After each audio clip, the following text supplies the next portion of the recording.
She was James Comey's boss while decisions were being made about how to handle potential investigations into the Clinton campaign or into the Trump campaign. So they hope that if there was some kind of preferential treatment at the DOJ, she would be the one to know about it. And we got a hint about where today's focus will be in yesterday's Comey transcripts, where lawmakers zeroed in on the infamous tarmac meeting where Lynch and Bill Clinton met privately at an Arizona airport while the DOJ weighed charges against his wife. Congressman Jim Ratcliffe asked about a briefing held shortly afterwards like this. Do you recall whether or not this briefing was held at the FBI because of that tarmac meeting, or was it just happened to be a coincidence that it was held on that day?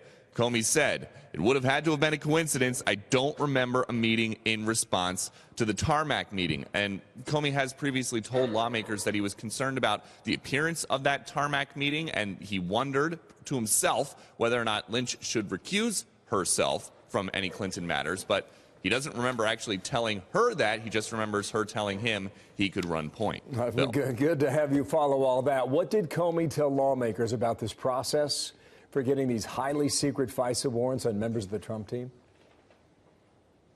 Comey explained why he didn't tell the Trump team about the so-called dirty dossier, which is seen as some of the evidence to potentially back up a FISA warrant so that the U.S. government could spy on U.S. citizens until after the election. Comey was asked by Jim Jordan, were you concerned at all that the president might get the wrong impression, that maybe, in fact, you had this important information that some way you could hold over the president's head? Were you concerned about that? And did you convey it in such a way as to make sure he didn't go away with that impression? And Comey said, I was very concerned that he might interpret it as an effort to pull a J. Edgar Hoover on him. Comey was also asked by Republican Congressman Trey Gowdy in late July of 2016, did the Bureau have any reason to believe that candidate Trump himself was working with Russia to influence the election? Comey said, I can't answer that. Yeah, I can't answer that. Gowdy asked, why can't you answer that?